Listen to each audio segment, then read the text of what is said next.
Je veux devenir son épouse. Après tout, je lui ai fait des enfants. Salut à tous. Je suis ici aujourd'hui pour vous ouvrir mon cœur, pour vous raconter une histoire qui me pèse lourdement sur la conscience et qui me plonge dans une confusion que je ne sais plus comment démêler. Merci pour cette opportunité. Je ne vais pas révéler mon nom, mais je vais tout vous dire, sans rien cacher, parce que j'ai besoin de vos conseils.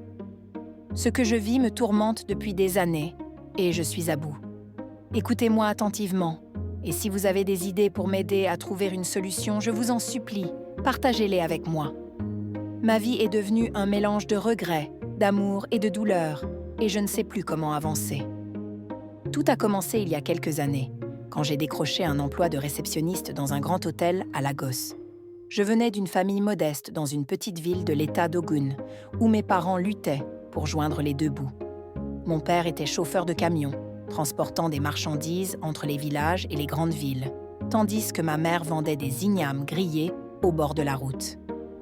J'ai un petit frère, le seul autre enfant de la famille, et depuis toujours, j'ai senti le poids des responsabilités sur mes épaules. Mes parents n'avaient pas beaucoup d'argent, mais ils ont mis tout ce qu'ils pouvaient dans mon éducation, espérant que je deviendrais leur porte de sortie de la pauvreté. J'ai terminé le lycée avec de bonnes notes, mais l'université n'était pas une option. On n'avait pas les moyens. Alors, à 22 ans, je suis partie pour Lagos, la ville des rêves, avec un sac à dos rempli de vêtements usés et une détermination farouche à réussir. Quand j'ai eu cet emploi à l'hôtel, c'était comme un miracle.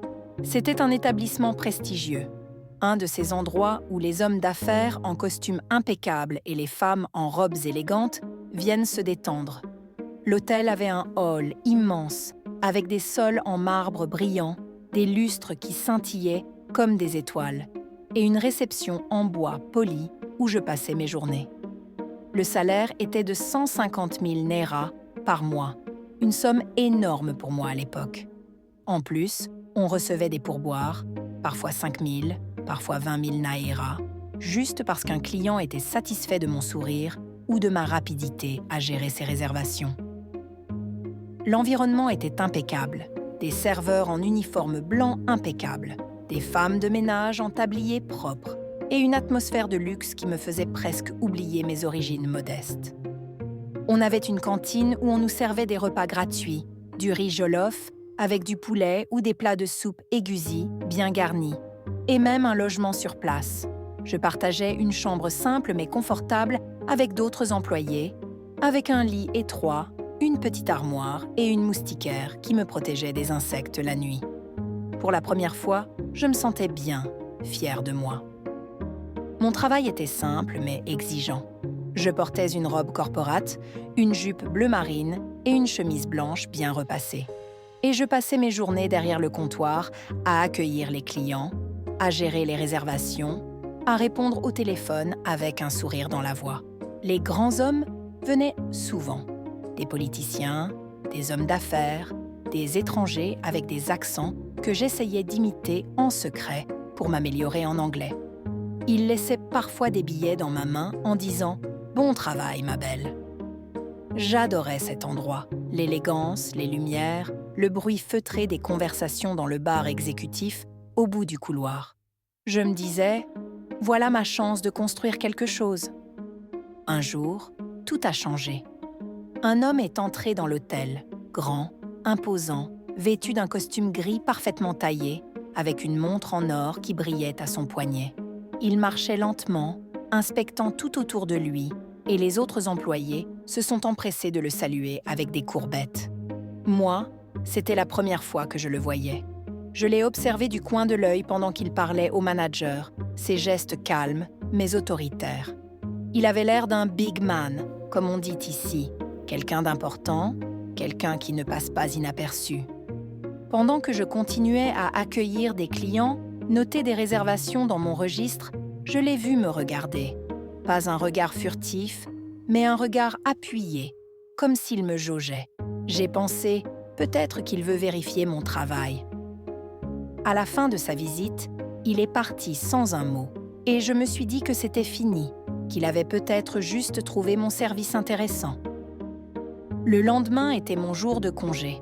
Après une longue journée de travail la veille, debout pendant 8 heures à sourire, à répondre aux demandes, à gérer des clients impatients, j'étais épuisée. Je me reposais chez moi, dans mon petit appart à Egbeda, que j'avais loué après quelques mois de salaire. C'était une pièce simple avec un lit en fer, une table en plastique et un ventilateur qui faisait plus de bruit que d'air. J'étais allongée sur mon matelas, un sachet de chips à la main, quand mon téléphone a sonné. C'était un numéro inconnu. « Allô ?» j'ai dit, méfiante. Une voix grave a répondu. « C'est le propriétaire de l'hôtel.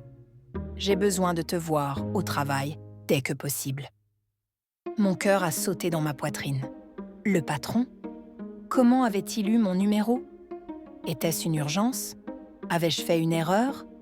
Je me suis levée d'un bond, enfilant une robe propre et mes sandales usées, et j'ai couru prendre un bus pour l'hôtel. En arrivant, j'étais nerveuse. Je suis une fille calme, bien élevée. Je ne cherche jamais les problèmes. Je fais mon travail consciencieusement. Je ne me dispute pas avec les clients. Je ne cause pas de drame. Alors pourquoi le patron voulait-il me voir ? Le manager m'a accueilli au comptoir. Le boss veut te voir à l'Executive Lounge. L'Executive Lounge était une suite luxueuse au dernier étage. Un endroit réservé aux VIP, avec des canapés en cuir, une vue panoramique sur Lagos et une odeur de bois ciré qui flottait dans l'air. Je suis montée, le cœur battant, me demandant ce qui m'attendait. Quand je suis entrée, il était là, assis dans un fauteuil, une tasse de thé à la main.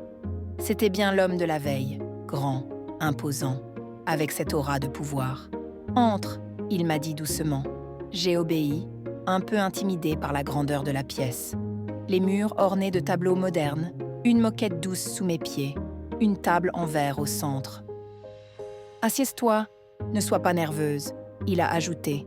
« Je veux te parler de quelque chose qui me préoccupe. » Je me suis assise, les mains serrées sur mes genoux, pensant « Qu'est-ce qu'une fille comme moi, une simple réceptionniste, peut bien avoir à offrir à un homme comme lui ?» Puis il s'est mis à parler, et ce qu'il m'a raconté m'a bouleversée. Il m'a dit que sa femme et lui avaient eu un enfant, une fille, mais que l'accouchement avait été un calvaire. Elle avait subi une césarienne, le bébé était né prématuré, et des complications avaient suivi. Les médecins leur avaient annoncé que sa femme ne pourrait plus avoir d'enfant. Son utérus avait été trop endommagé. Il a continué, les yeux humides. « Ça fait des années, et elle souffre encore. On a fait tous les tests possibles, dépensé des fortunes en traitement, mais rien n'y fait. » Sa voix tremblait, et là, j'ai vu des larmes couler sur ses joues. Un homme si grand, si puissant, pleurant devant moi. Ça m'a touchée au plus profond de moi. Je déteste voir les gens souffrir. Ça me brise le cœur. Il a repris « J'ai besoin de ton aide. Est-ce que tu serais prête à faire quelque chose pour moi ?» J'ai répondu émue. « Si c'est en mon pouvoir, oui, monsieur. » Il m'a regardé droit dans les yeux et m'a dit « Je veux que tu portes un enfant pour moi. » J'ai cru que j'avais mal entendu. « Porteur un enfant ? Moi ?» Il a vu mon choc et a vite ajouté « Ne t'inquiète pas, on fera un accord. Je te paierai bien 10 millions de naira. Tu arrêteras de travailler, je te donnerai un appartement, une voiture, tout ce dont tu as besoin. Des infirmières viendront te suivre. Tu iras à l'hôpital pour les soins prénataux. Tu n'auras qu'à porter le bébé. Et après, on le prendra. » J'étais abasourdie. 10 millions, une maison, une voiture, une vie sans souci. Pour une fille comme moi, c'était un rêve. Mais en même temps, porter un enfant pour un homme marié, mon esprit tournait à 100 à l'heure. Il pleurait encore, et ça m'a brisée. Je ne supporte pas la douleur des autres. Quand quelqu'un souffre, je souffre avec lui. Alors, malgré mes doutes, j'ai dit oui. « D'accord, monsieur, je vais le faire pour vous. » On a signé un contrat, un document officiel avec des termes clairs. Je porterai son enfant, il me paierait 10 millions, et après la naissance, je lui donnerai le bébé et disparaîtrai de leur vie. Il m'a installée dans un appartement à Lekki. un endroit luxueux que je n'aurais jamais imaginé habiter. La télé plasma dominait le salon, le frigo était rempli de fruits et de plats préparés. Les meubles étaient neufs et il m'avait même acheté des robes de maternité. Moi qui n'avais jamais eu d'enfant, je me sentais comme une princesse dans un conte étrange. On a commencé. Il venait me voir dans cet appartement et on couchait ensemble, pas par amour, mais pour concevoir cet enfant. C'était mécanique, presque clinique, mais je me disais que c'était pour une bonne cause. Quelques mois plus tard, j'étais enceinte. Quand je lui ai annoncé, il était fou de joie. « Merci, merci, enfin un autre enfant !» Il m'a chouchoutée. Des infirmières venaient tous les jours vérifier ma tension. Des paniers de fruits arrivaient chaque matin. Et il m'a mise au régime pour que le bébé soit en bonne santé. J'ai arrêté de travailler à l'hôtel, passant mes journées à me reposer, à manger, à regarder la télé.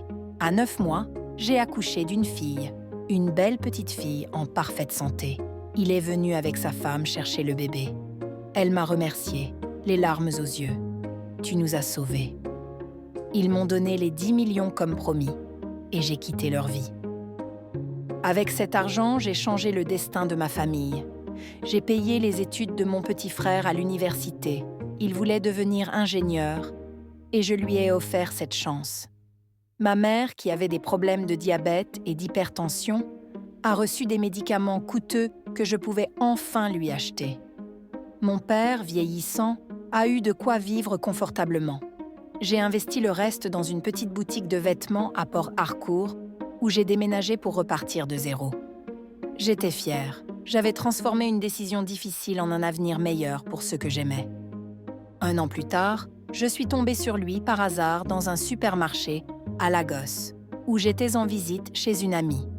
J'étais avec elle, poussant un chariot rempli de provisions, quand nos regards se sont croisés. Il m'a reconnue immédiatement, et moi aussi. Ma amie a demandé « Tu le connais ?» J'ai souri. Oui, c'était mon patron à l'hôtel. Un homme bien. Je n'ai rien dit de plus. Notre passé était un secret que je gardais bien enfoui.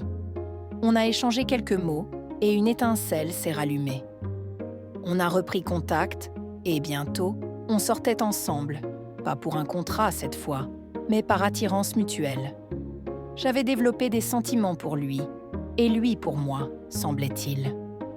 On se voyait dans des hôtels discrets ou chez moi à Port Harcourt quand il venait en voyage d'affaires. Nos rencontres étaient passionnées, différentes de la première fois. Il y avait une vraie connexion. Puis, j'ai découvert que j'étais enceinte à nouveau. Je lui ai annoncé, un peu nerveuse, « Je suis enceinte de toi ». Il a souri. « Pas de souci, je vais m'occuper de toi ». Cette fois, ce n'était pas un contrat, on était en couple. Et il m'a soutenue pendant la grossesse. Il m'envoyait de l'argent, payait mes factures, s'assurait que je ne manque de rien. J'ai accouché d'un garçon et il était ravi. Mais après la naissance, il est venu le chercher, comme la première fois. « Je dois le prendre », il m'a dit, sans explication. Il m'a donné 5 millions de naira et m'a demandé de quitter Lagos pour de bon, de rester à Port Harcourt. J'ai obéi, le cœur lourd, mais avec l'argent, j'ai continué à soutenir ma famille et à faire prospérer ma boutique. Des années ont passé. Ma première fille a 5 ans maintenant. Mon fils, 3 ans. Puis, récemment, j'ai revu cette amie au supermarché à Port Harcourt. « Tu sais ce qui est arrivé à ton ancien patron ?» Elle m'a demandé. « Non, quoi ?» Elle a lâché une bombe. Sa femme est morte. J'étais sous le choc. Elle m'a expliqué que sa femme avait continué à souffrir de complications après son premier accouchement, des saignements imprévus, des opérations coûteuses, et qu'elle avait fini par succomber malgré tous leurs efforts. J'ai appelé mon ancien patron. « Pourquoi tu ne m'as rien dit ?» Il a soupiré. « Je ne parle pas de ces choses-là. Ça fait partie de moi de tout garder. » C'était vrai. Il était introverti, fermé, ne partageant jamais ses émotions, même avec moi. Il m'a raconté que ses beaux-frères voulaient qu'il épouse la sœur cadette de sa défunte femme, une tradition dans leur famille.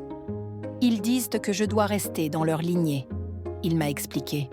Mais moi, ça m'a terrifiée. Mes enfants, ma fille et mon fils sont avec lui, et une autre femme pourrait les maltraiter. Je lui ai dit « Laisse-moi revenir, je peux m'occuper des enfants, les élever avec amour, y compris ta fille aînée. » Il a refusé « Non, je ne peux pas aller contre leur volonté. » Depuis, je suis rongée par l'angoisse. Je rêve de mes enfants toutes les nuits, je vois leur visage, j'entends leurs rires. Je ne dors plus, terrifiée à l'idée qu'ils souffrent. Je veux qu'ils m'épousent, qu'ils me laissent être leur mère, mais il ne veut pas. Je suis venue ici pour demander de l'aide. Ne me jugez pas, s'il vous plaît. J'ai fait ça au départ pour aider un homme en détresse et pour ma famille qui comptait sur moi. Mais maintenant, je suis amoureuse de lui et mes enfants me manquent. Que dois-je faire? Forcer les choses et risquer de tout perdre? Accepter et vivre sans eux? Je suis confuse, brisée. Aidez-moi, je vous en prie.